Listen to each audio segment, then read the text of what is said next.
Elle était là encore, à broder son ouvrage, quand la fenêtre ouverte fit venir jusqu'à elle un souffle chaleureux.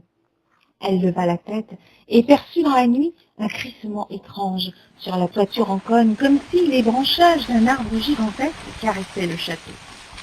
Les molottes agitées qui tiraient sur les chaînes comme des hystériques hésitaient à japper ou à se réfugier dans leurs tonneaux de bois. La dame de Gondalf ressentit une angoisse. Les yeux sur la fenêtre, elle restait figée.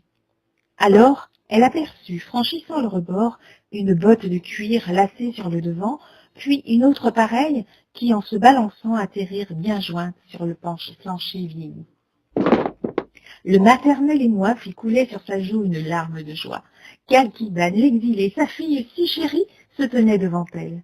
Le flot des larges pans d'une jupe fendue, aux couleurs de la rouille, ouverte par devant ainsi que dans le dos, retomba jusqu'aux bottes, couvrant ses longues jambes resserrées dans le cuir d'un pantalon lacé.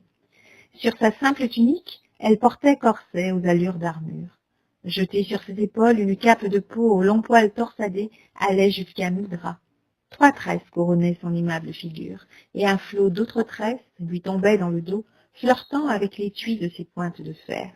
Elle portait son arc en travers de poitrine, comme la chasseresse que toujours elle fut. « Ma fille, ma tendre fille, comme tu m'as manqué !» Émue, la pauvre mère n'en croyait pas ses yeux. Cálquidan se jeta aux pieds de son aînée, la couvrant de baisers. Puis, lentement leva les yeux pleins de tendresse vers les larmes d'amour. Son regard se voulait tendre et affectionné, mais ses yeux étaient verts, sa pupille allongée, frémissant d'émotion, et son regard perçant provoqua le recul instinctif de sa mère.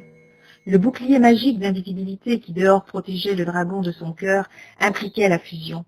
Les yeux de Chamatkar, pourtant si pacifiques, regardaient fixement le stupéfait visage de cette pauvre femme. « Ne craignez rien, ma mère. Celui qui vous regarde vous aime autant que moi. Pour sa sécurité, il a fallu l'usage des dons qui sont les nôtres.